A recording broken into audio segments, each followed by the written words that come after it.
Alhamdulillah, wassalatu wassalamu ala Rasulillah, wa la hawla wa la quwwata illa billah. Allahumma shalli wa sallim wa karrim wa azim wa zid wa barik wa tarham wa rahim ala abdika wa habibika wa rasulika nabiyyina karim Muhammad bin Abdillah wa ala alihi wa azwajihi wa dhurriyyatihi wa ashabihi wa man tabi'ahum bi ihsan ila yaumiddin. Amma ba'du. Yang sama-sama kita hormati Ketua Umum Yayasan Alfiyah Al-Istiqamah beserta segenap jajaran, Ketua DKM Musholla Alfiyah Al-Istiqamah beserta segenap jajaran, para asatidz, para ustaz, para alim ulama, tokoh masyarakat. Mudah-mudahan senantiasa diberikan kesehatan oleh Allah Subhanahu wa taala. Kesehatan jasmani, rohani, dan kesehatan dompet. Maka kalau jasmani rohani sehat, kalau dompetnya agak sakit, itu biasanya itu kepala itu puyeng biasanya. Biasanya begitu. Alhamdulillah, tidak bosan-bosannya kita bertahmid memuja Allah, karena memang di bawah dan di atas walau langit dunia ini Pak, hanya Allah saja Rabb, Tuhan yang pantas disembah puja, yang layak disanjung puji. Makanya biasanya setelah selesai sholat kita baca zikirnya lahul mulku wa lahul hamdu yuhyi wa yumiitu wa ala kulli syai'in qadir. Lahul mulku, Allah sajalah yang berhak, yang memiliki kerajaan, memiliki hak kepunyaan. Walahul hamdu, dan Allah jualah sejatinya yang berhak untuk memiliki segala macam bentuk pujian dan segala macam bentuk sanjungan. Nah, Allah itu tidak pernah bosan melimpahkan nikmat, meskipun terkadang seringkali kita selaku hamba bosan mensyukuri nikmat ini. Jadi malu kita Pak sebenarnya kepada Allah. Allah tak pernah bosan memberikan nikmat, tapi kita sering bosan mensyukuri nikmat. Kemudian yang kedua, salawat dan salam senantiasa tercurah limpahkan kepada Rasulullah SAW dengan melafazkan Allahumma shalli wa sallim ala sayyidina Muhammad wa ala ali sayyidina Muhammad. Hadirin yang dimuliakan Allah Subhanahu wa taala, malam ini merupakan malam perdana. Ya, sebenarnya saya ini pendatang baru, pendengar lama. Ya, kalau di radio gitu. Artinya apa? Ini sebenarnya kali kedua. Tapi dalam momentum ta'lim ini kali pertama. Alhamdulillah, saya sempat lihat itu undangannya diundang ngopi. Ya, saya pikir ngopi, ayolah. Ternyata ngopi, tapi gak ada kopinya. Jadi ngopi ternyata singkatan dari ngobrol perkara iman. Saya kira ngopi ngobrol perkara istri, ternyata perkara iman. Alhamdulillah. Baik, hadirin dengan Allah Subhanahu wa taala. Ini kitab yang ada di hadapan kita ini berjudul Al-Jawahirul Lughawiyah fi Syarh Al-Arba'in An-Nawawiyah. Kitab ini dikarang oleh Al-Imam Muhammad bin Abdullah Al-Jurdani. Ya, jadi ini kitab syarahan dari kitab Al-Arba'in An-Nawawiyah. Kalau kitab Al-Arba'in An-Nawawiyah itu dikarang oleh Al-Imam Muhyiddin Abi Zakaria Yahya bin Syaraf bin Murri bin Izam Ad-Dimashqi Asy-Syafi'i, atau yang dikenal dengan nama pena atau nama panggung Al-Imam An-Nawawi. Beliau lahir di kota Nawa tahun 631, wafat tahun 676 Hijriah. Jadi karena beliau banyak, di antaranya Al-Arba'in An-Nawawiyah. Kemudian ada juga kitab beliau yang lain yang berjudul Minhajul Talibin wa 'Umdatul Muftin. Kemudian beliau juga yang mengarang, yang mensyarah hadis-hadis dari Rasulullah SAW dalam kitab-kitabnya yang lain. Ya, sebelum masuk ke kitab ini, ya tidak bosan-bosannya Al-Faqir ya menasihati diri sendiri dan juga kita para jamaah untuk senantiasa melazimkan hadir di majelis-majelis ilmu. Hadir di majelis ilmu. Kenapa? Majelis-majelis ilmu ini merupakan taman kita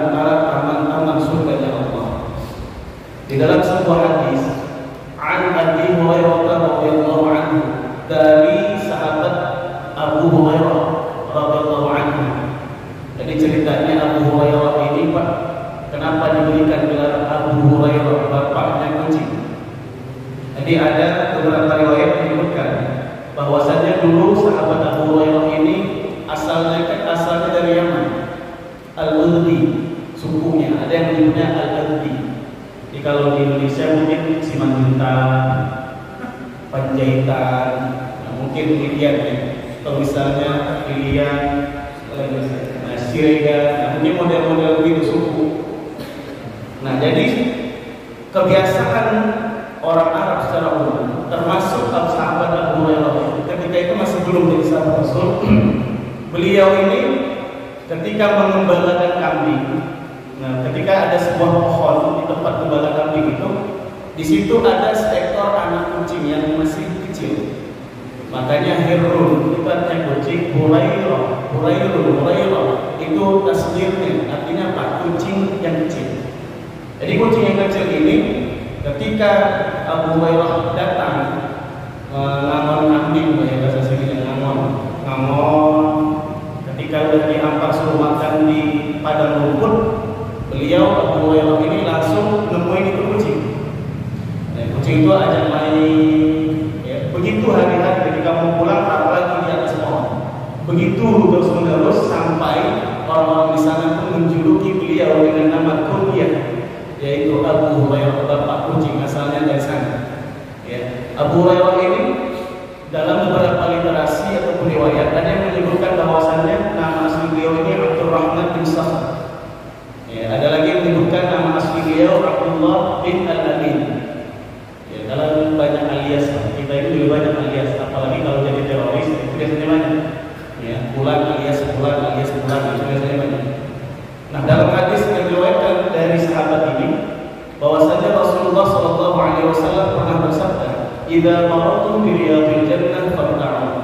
Kalau kalian, kata Rasulullah, lewat, ya, misalnya lagi di perjalanan lewat, ya, di taman-taman surganya Allah, maka farta'u, singgah.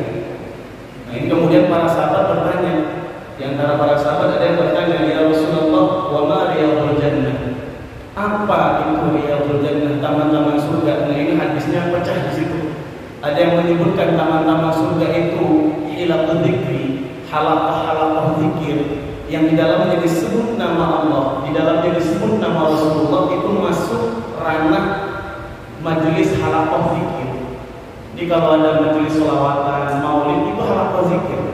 Kenapa? Di situ menyebut Allah, menyebut Rasulullah.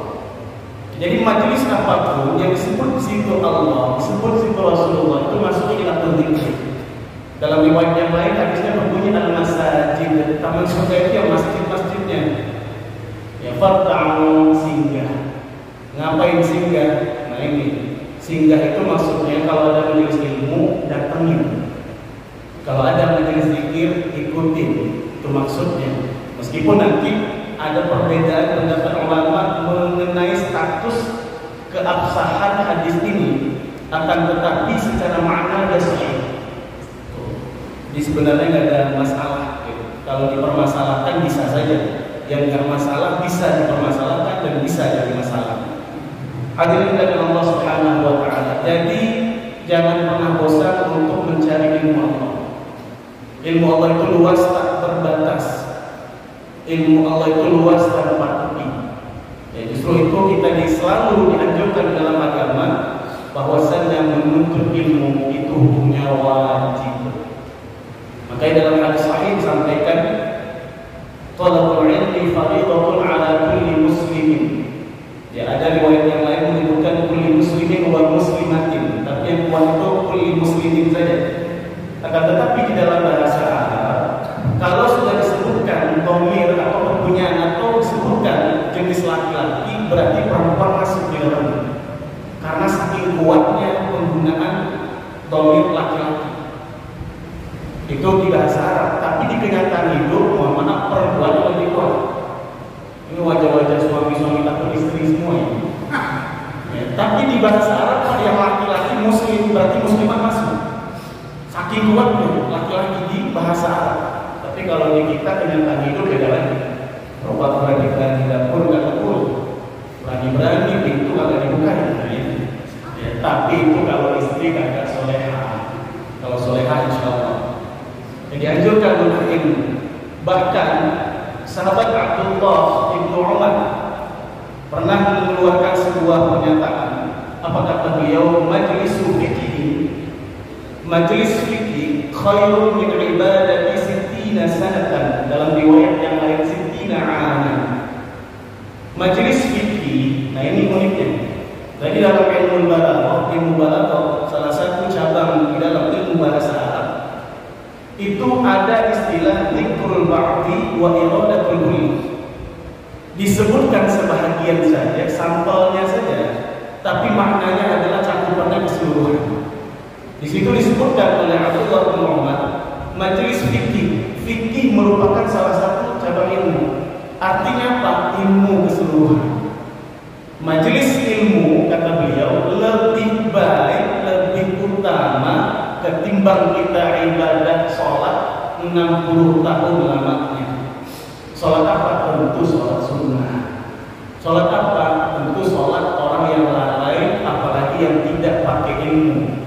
Nah, jadi majelis seperti ini Pak, itu lebih baik ketimbang sholat sunnah. Kalau wajib jelas, yang wajib tentu itu juga sama baiknya. Kenapa bisa demikian? Karena kalau ditelaah, kalau kita telisik adanya, mencari ilmu, menuntut ilmu itu wajib. Makanya wajib tidak bisa dikalahkan oleh yang sunnah. Qobliyah itu sunnah, ba'diyah itu sunnah. Tapi menuntut ilmu, terutama ilmu-ilmu yang fardu untuk dituntut, salah satunya ilmu agama, maka itu hukumnya wajib. Nah, yang sunnah ini kalau ketemu yang wajib, harus dikalahkan yang sunnah. Makanya dikisahkan ketika imam mazhab yang kedua, siapa Pak imam mazhab yang kedua? Jangan tahu ini yang kedua calon ya. Ini imam mazhab. Imam mazhab yang kedua. Ayo. Yang pertama al-Imam Abu Hanifah atau Hanafi, kita mengenal Hanafi. Punya teman, ya teman diskusi, teman bahsul masail, bahsul masail. Dan siapa? Nah, ini imam mazhab yang kedua. Al-Imam Malik bin Anas. Imam Malik bin Anas merupakan guru daripada Al-Imam Abu Abdillah Muhammad bin Idris Asy-Syafi'i Al-Muqallidi Al-Qursi. Ini Imam Syafi'i yang lahir di Gaza tahun 150 Hijriah, wafat 204 Hijriah. Nah, ini ada hubungan ini Pak, semua imam mazhab ini. Imam Syafi'i punya murid. Nah, ini imam mazhab yang keempat, yang muqaddam, yang pertama yang diakui di dunia Islam. Siapa beliau? Al-Imam Ahmad bin Hanbal. Konon dalam beberapa riwayat Imam Ahmad bin Hanbal ini hafalan hadisnya sampai 1 juta. Luar biasa. Kita apa 1 juta kurangin nolnya. Ya, 100 enggak juga kurangin lagi. 10 agak kurangin lagi 1. Lumayan Pak, masih ada hafalan hadis kita. Jadi kita ini kalau ada hari ini yang ngaku-ngaku ahli hadis, mohon maaf, ahli hadas mungkin. Ya Pak, kita semua ini mungkin udah ahli balik. Yang ahli balik itu pasti ahli hadas. Kalau ahli hadis belum tentu.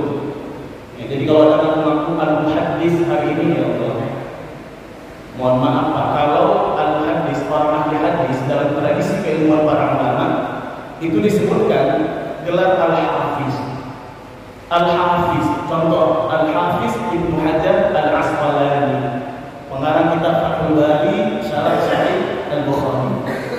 Disebutkan misalnya al-Imam Al-Hafiz Jalaluddin As-Suyuti, pengarang diantaranya kitab Rubabul Nuqul fi Asbabun Nuzul. Nah, ini semua ini disebut al-hafiz, ada syarat dan ketentuannya kata para ulama. Disebut al-hafiz, Al-Quran pasti sudah hafal 30 juz. Apalagi syaratnya hafal hadis lengkap sanad matan rawi an fulan bin fulan an itu namanya sanad. Kemudian matan isi hadisnya apa, kemudian baru rawi diriwayatkan oleh siapa, imam siapa. Nah, ini itu berapa jumlahnya Ustaz? Minimal hafal 100.000 hadis. Tuh minimal. Bahkan ada ulama menunjukkan 300.000 hadis. Jadi kalau ada yang ngaku-ngaku ahli hadis, coba tanya hafalan hadisnya berapa. Nah, itu luar biasa. Hadirin dari Allah Subhanahu wa taala. Nah, jadi disebutkan bahwasannya menuntut ilmu itu, yakni majelis Imam Malik waktu itu, ketika model begini, tiba-tiba azan berkumandang. menjawab sautan azan. Selesai itu Imam Malik melanjutkan daras atau pelajarannya. Tiba-tiba ada di antara jamaah yang berdiri. Kira-kira mau ngapain? Qobliyah. Berdiri qobliyah. Habis itu mau qobliyah, Imam Malik bertanya, "Mada satafa'al?" Apa yang akan kamu kerjakan? Kamu mau ngapain? Masih kita begitu.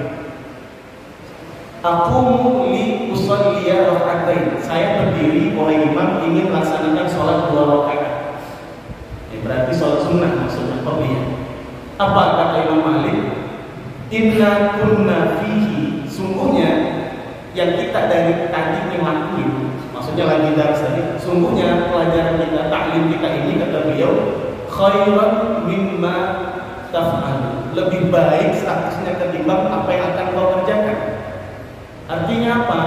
Kata Imam Malik, ini majelis ilmu ini lebih utama ketimbang sholat sunnahnya kamu, qobliyahnya kamu yang akan kamu kerjakan. Kenapa? Untuk ilmu ini wajib, sementara qobliyah itu sunnah. Oh, berarti kalau begitu Ustaz, kita nggak usah pakai qobliyah. Nah, ini nggak begitu cara dipulih hukum. Kita kan berarti kalau begitu udah nggak usah qobliyah. Nggak begitu. Nah, ini pemahaman yang keliru. Terus gimana? Nah, dicarilah win-win solution. Jalan tengahnya ada. Caranya gimana Ustaz? Ya udah, ketika azan berkumandang, kalaupun mau diundur sedikit, kasih jeda waktu nanti untuk qobliyah. Jadi yang wajib dapat, yang sunnah agak ketinggalan. Itu baru cakep. Jadi kalau bisa ambil kedua-duanya, ngapain pilih salah satunya? Tuh, jadi yang paling baik gimana? Tetap majelis ilmunya sampai sempurna, sampai selesai, sampai tutup, kemudian dilanjutkan dengan qobliyah, baru sholat wajib. Ya, itu cara. Jadi jangan berarti begitu, ya udah nggak apa-apa. Kita terabas saja sampai nanti selesai, kita langsung sholat aja, nggak usah qobliyah. Rugi. Kalau sunnah itu begitu, kalau dikerjain dapat pahala, enggak dikerjain dapat dosa. Iya. Tapi kalau saya menerjemahkan tidak berdosa, rugi. Ya, rugi kan nggak dosa, tapi rugi. Emang ada orang yang mau rugi kan nggak? Nah, hadirin dimuliakan Allah Subhanahu wa Ta'ala. Bahkan status orang menuntut ilmu itu dijelaskan di dalam hadis.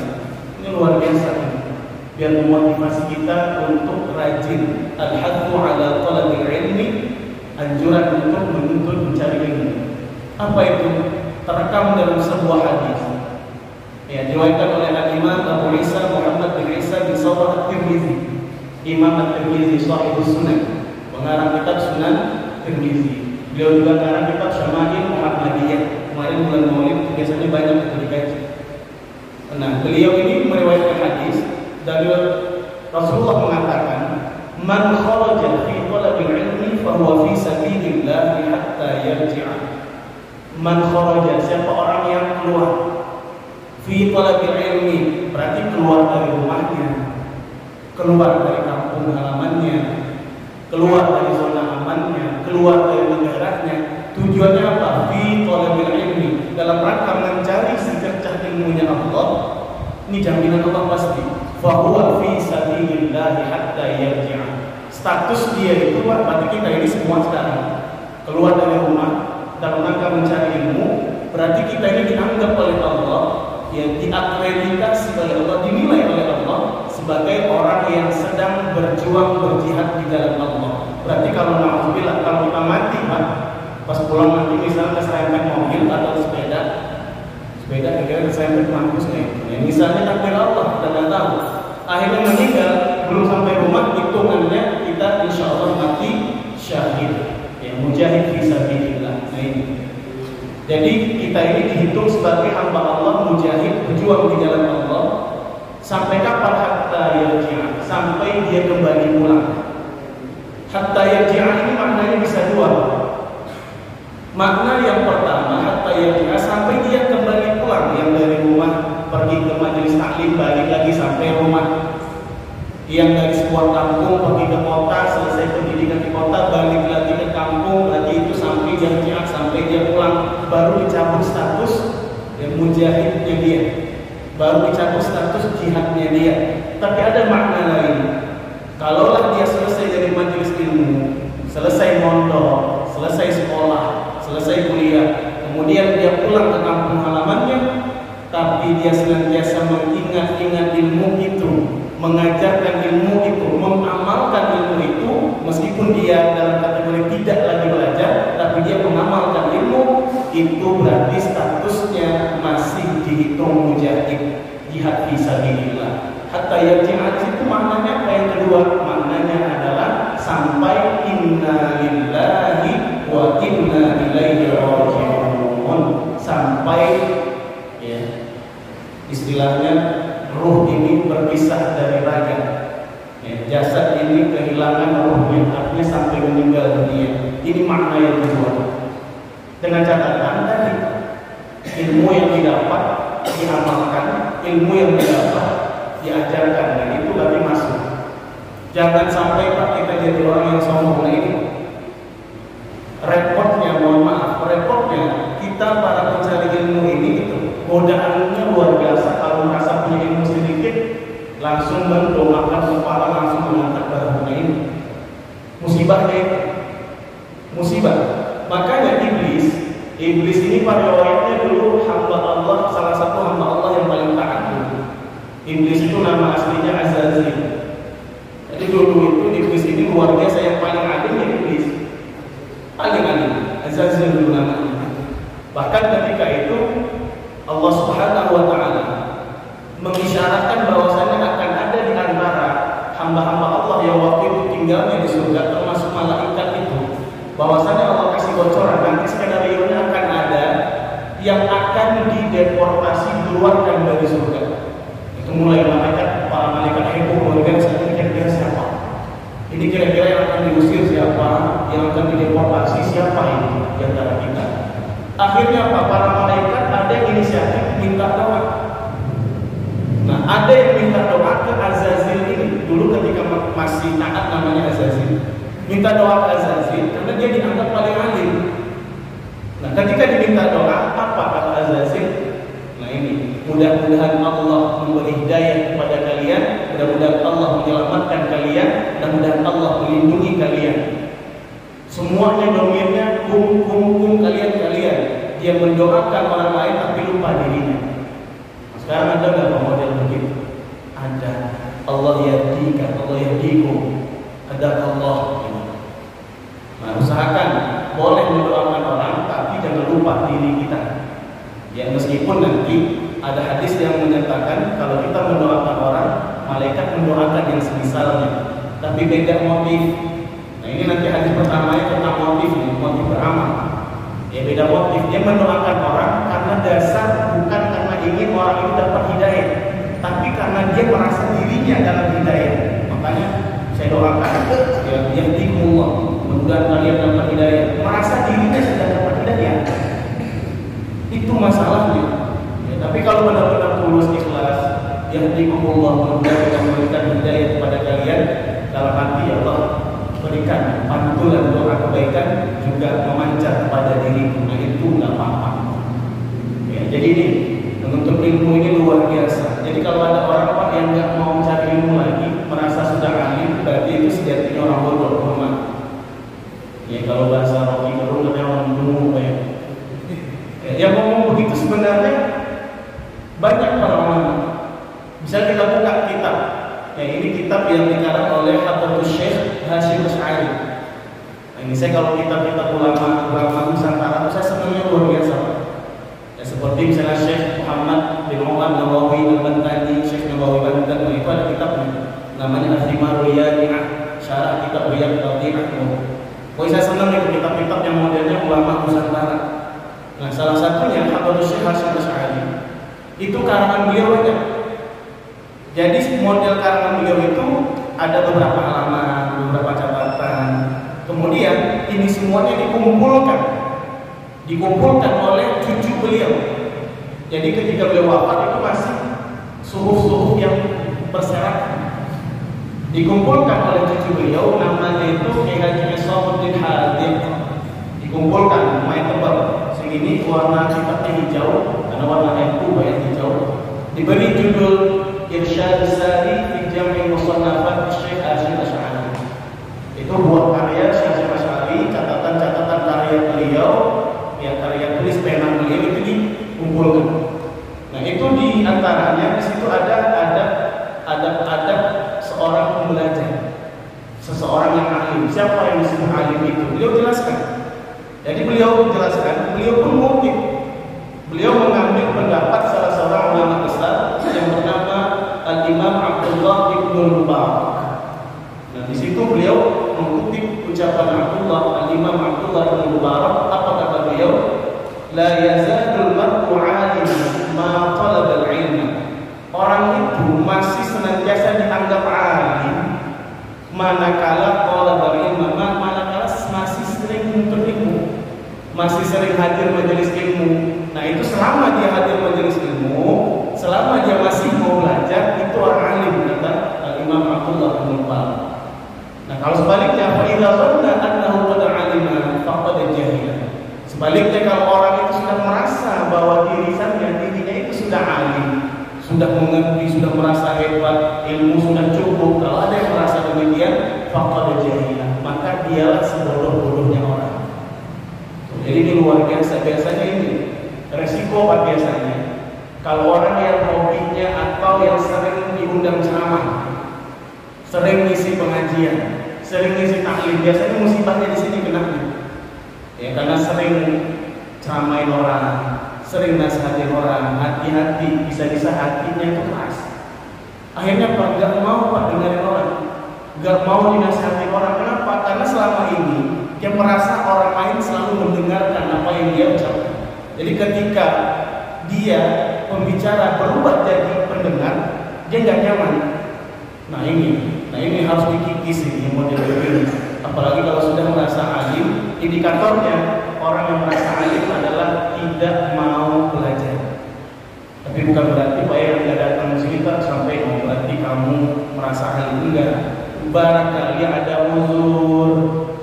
Kita ini harus coba banyak-banyak husnuzon, ya. Jangan sampai nanti kayaknya dia nggak datang karena dia udah merasa alim, merasa hebat, ya. Kita harus coba menatap orang lain itu dengan pandangan ainur rahmah, ainur ridha, dengan pandangan-pandangan yang positif.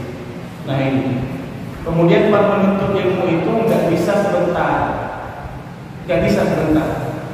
lama, nggak bisa instan. Mohon maaf, mie instan saja Pak, langsung bisa dimakan enggak? Dibuka dulu, taruh bumbu, diseduh dulu, enggak bisa. Mie instan, seinstan ini pun enggak bisa dimakan langsung, harus tetap diolah. Nah sama, ilmu itu matangnya tidak dengan cara karbitan. Jadi enggak ada istilah ulama prematur, enggak ada. Kalau kelahiran bayi boleh prematur, tapi kalau ilmu prematur enggak ada. Makanya Al-Imam Asy-Syafi'i, ya sebagaimana yang ditulis oleh Al-Imam Syekh Burhanul Islam Az-Zarnuji. Ini mungkin pesantren tahu ya. Kitab Ta'limul Muta'allim. Itu dikutip oleh Al-Imam Az-Zarnuji dalam kitab Ta'limul Muta'allim itu quote atau kata-kata hikmah pesan moral dari Al-Imam Asy-Syafi'i. Apa kata beliau? Akhi lan tanalal ilmi illa bisittatin wahai saudaraku, tidak akan pernah engkau mendapatkan ilmu kecuali dengan 6 hal, 6 syarat, ada 6. Ya, sa'ulbiha an tafsiliha bibayanin. Saya akan sampaikan, saya akan uraikan kepada kalian ke-6-6-nya ini dengan rinci, kata beliau. Jadi ada 6 syarat kalau kita ingin mendapatkan ilmu. Yang pertama zakain, yang bacanya zakaun boleh. Zakain, arti zakat apa? Kecerdasan. Kecerdasan itu ada 2 Pak. Yang pertama sifatnya fitriyah. Artinya fitriyah itu sudah bakat. Kan ada orang enggak belajarnya malas, tidur mulu, ngantuk mulu, tapi pas ujian bisa. Ada yang model begitu. Allah kasih dia zakatnya, kepintaran, kecerdasan dia itu sifatnya fitriyah, bawaan. Bakatnya memang dari suaminya pintar. Tapi ada lagi jenis yang kedua, iktisabiyah. Artinya apa? Harus didapatkan dengan usaha. Hanya kalau kita ini tinggal diukur. Ini kalau saya ini pintar juga enggak, bego sih ya. Misalnya pintar kan agak bego iya. Nah berarti ambil cara yang kedua. Cara zakatnya memperoleh kecerdasan kepintarannya mencari ilmu dengan cara kalau kita udah pintar nih, saya pintar, alhamdulillah pintar ya udah, tetap aja harusnya tetap ada sungguh-sungguh. Jadi syarat pertama itu zakat kepintaran. Kalau kita merasa pintar ya silahkan. Tapi kalau ada, cari kepintaran dengan iktisabian. Caranya apa? Datangi hadiri majelis-majelis ilmu. Itu zakat ilmu. Yang kedua syaratnya mendapatkan ilmu apa kata Imam Syafi'i? Yang kedua adalah hirsin. Hirsin ini sifat rakus tamak. Artinya apa? Senantiasa haus akan ilmu. Ini hirsin. Artinya apa Ustaz? Ya kalau kita kan haus akan harta, diuber-uber, dikejar-kejar. Nah ini coba ganti haus dengan ilmu. Nah itu hirsin. Jadi nggak merasa puas majelis sono itu, majelis itu, majelis sono itu, majelis itu. Itu indikator bahwasanya dia harisun ala ilmi. Artinya apa? Orangnya itu rakus tapi positif, rakus terhadap ilmu. Udah dua. Yang ketiga kata Imam Syafi'i, wastibarin. Bukan sobri, wasdibari. Ada huruf tambahan. Maknanya apa? Kalau sobri, sabarnya biasa. Diomelin sekali, sabar. Omelin 2 kali, mulai. Apa gue dilempar? Kenapa? Udah hilang sabar. Tapi kalau wasdibari, artinya apa? Kesabaran yang betul-betul berlipat ganda. Nggak bisa. Hari ini Pak Mama, saya kan ngajar di pesantren. Anak belajar sedikit diajarin tata krama, diajarin akhlak, ngadu sama mak bapaknya. Kebetulan mak bapaknya terkadang ini, mohon maaf nggak semua, ada orang yang berseragam. Oh datang pesantren marah-marah luar biasa. Padahal kita ingin meluruskan, kita ingin mendidik. Sampai-sampai ibu saya pesan begini, ente jangan sampai, kamu jangan sampai nanti dia main tangan dengan anak orang. Kalau kamu nggak kuat ngadepin anak orang, nggak kuat ngajarin dia, ya udah biarin aja gitu. Nggak mau diajar ya udah, daripada kamu mukul anak orang. Kenapa? Yang pintar kalau kamu ajar itu anak orang, yang nggak mau diajar dia jadi nggak pintar juga anak orang. Kamu nggak rugi apa-apa. Ibu saya begitu. Kenapa? Ibu saya khawatir kalau saya nggak sabar mendidik santri. Nah daripada mukul, ibu saya bilang udah biarin aja, ikhlasin aja. Nah ini. Jadi syarat yang ketiga itu wasdibarin, cari ilmu harus sabar. Kemudian yang keempat apalagi? Wadir hamin. Dalam riwayat yang lain wabul ghatin, maknanya sama. Cari ilmu ngabisin cuan, ngabisin fulus, ngabisin duit, ngabisin banda kata orang sini. Pasti Pak. Jadi kalau ada orang mau belajar tapi nggak modal, ya sulit. Ya, jadi harus berkorban banyak hal.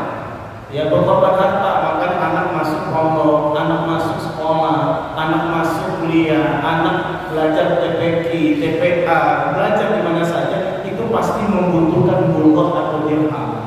Artinya ada biaya. Makanya dulu tradisi keilmuan para ulama salafus salih, Al-Imam Al-Bukhari, Imam Muslim, dan para imam-imam yang lain, itu luar biasa cari ilmunya gak dekat.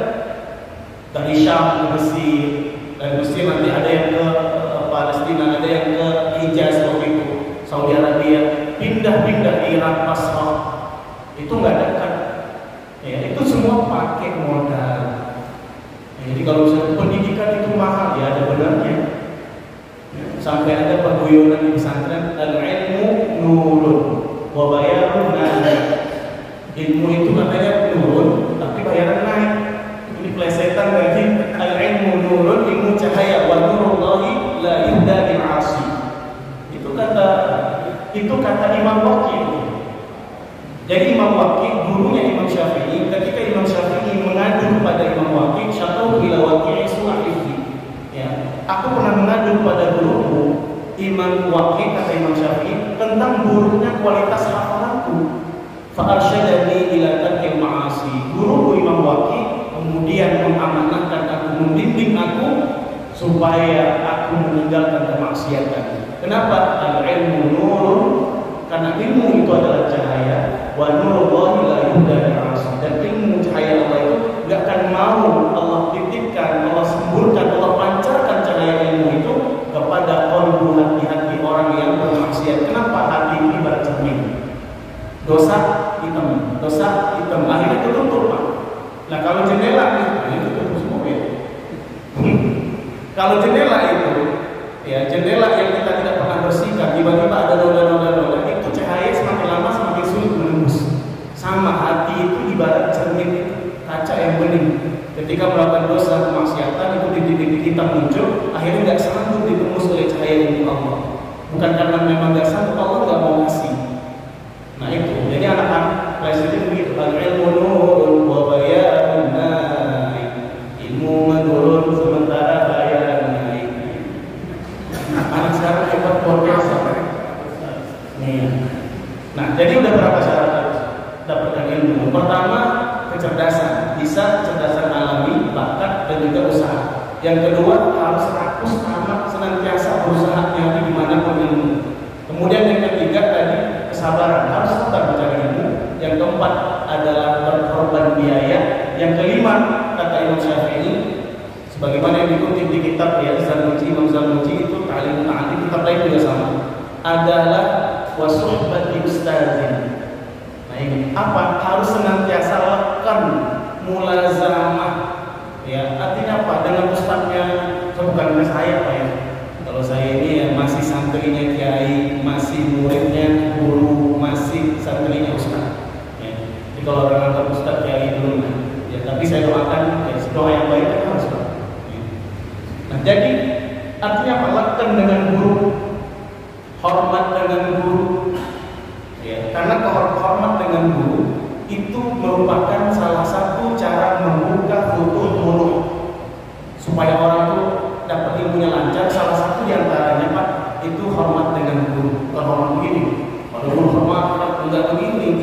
Hormat itu apa? Pakai adab, ya, pakai akhlak, itu hormat dengan guru. Makanya salah seorang penyair dari Mesir, ya, beliau itu bergelar Amir Syu'ara, artinya Pak Presiden penyair Mesir. Kalau presiden penyair Indonesia Khairul Anwar, tapi kalau penyair Mesir presidennya namanya Ahmad Syauqi. Beliau menyebutkan apa dalam bait syair beliau? Kadal muallimu ayyakuna rasulullah. Hampir saja ya posisi level kelas seorang guru itu hampir-hampir seperti seorang rasul. Artinya apa?